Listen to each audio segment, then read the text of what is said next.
Muling tatakbong alkalde ng Iloilo City ang nadawit noon sa narco list ng Duterte administration na si Jed Mabilog.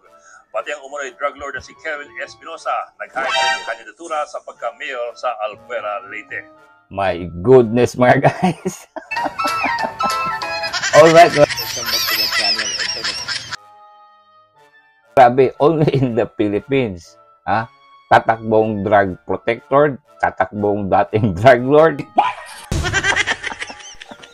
Nabuang naging ato ang Pilipinas mga guys. Ano na ba ito? Only in the Philippines talaga. Kasama ang kanyang mga kaalyado, nagtungo kanina sa tanggapan ng COMELEC ang umunoy drug lord na si Kevin Espinosa para maghain ng kanyang kandidatura sa pagka-alkalde ng Albuera, Leyte. Sinamahan din siya ng mga taga-suporta mula sa iba't ibang barangay. Anak si Kevin ni dating Albuera Mayor Rolando Espinosa na napatay sa loob ng kulungan noong 2016. Ay, nako. Ni dating Pangulong Rodrigo Duterte ang mag-amang Espinosa sa illegal na droga sa Eastern Visayas. Oh, di ba? Klaro-klaro ito dahil lang sila na sumikat sila doon sa kaso nila sa drugs. Ito na, naglakas ng lota, takbo. Oh, tapos itong ibang mga Pilipino boboto rin.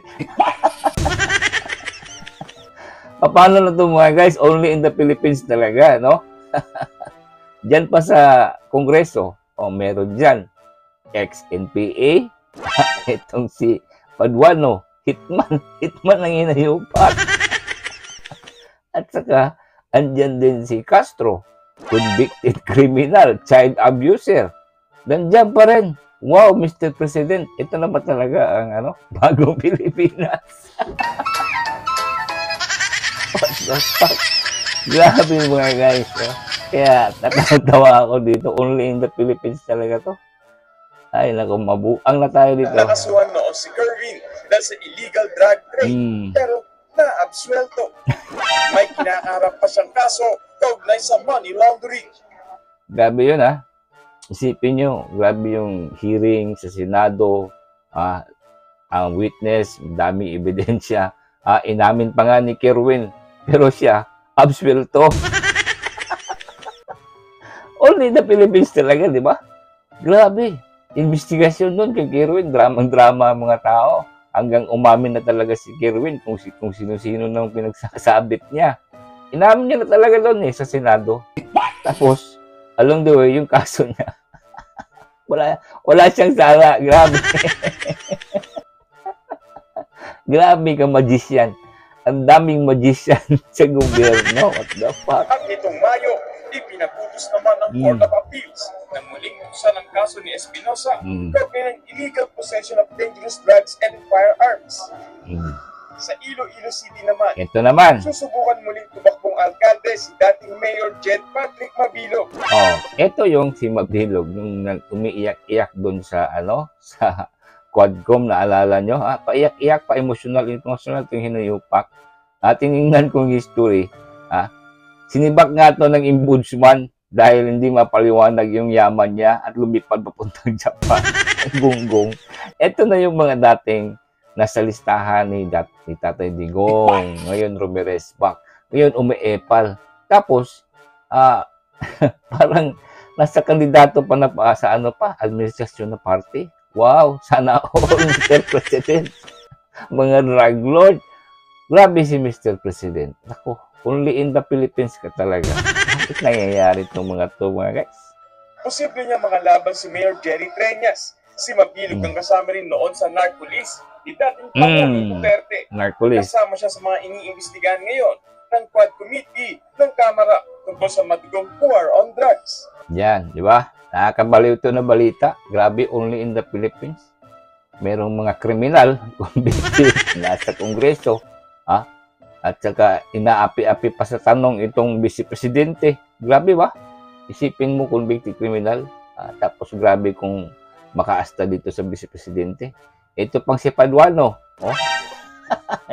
Hayop na tao na to. Kaya pala, agresibong-agresibo to doon sa Kongreso. Talagang kung sino-sino nang ina-attack. Nako, dito ka sana sa Mindanao, Mr. Paduano. Oo. subukan mo yung ugali mo dito. Ano, ex-hitman, nasa kongreso. Ha? Pinagkukontempt yung mga men in uniform. Diba? How insulting is that, mga guys? Talagang only in the Philippines itong mga pangyayari. Presidente natin, huling-huli na sa kanyang bisyo. Kasama pa yung First Lady. Yung First Lady, inalok pa niya ng pulburon itong si Katilinag.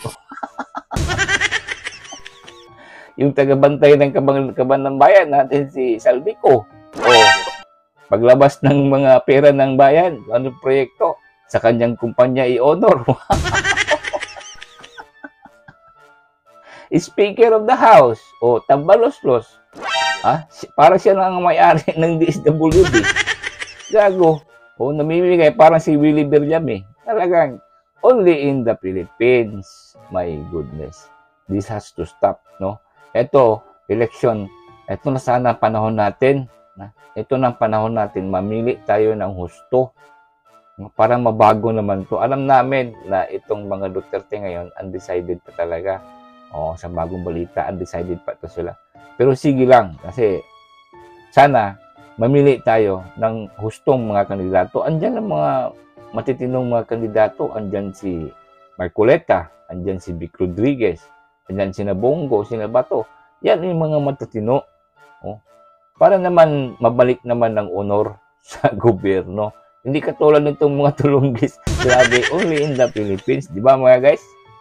Gusto nyo ulitin ko, Castro, convicted criminal.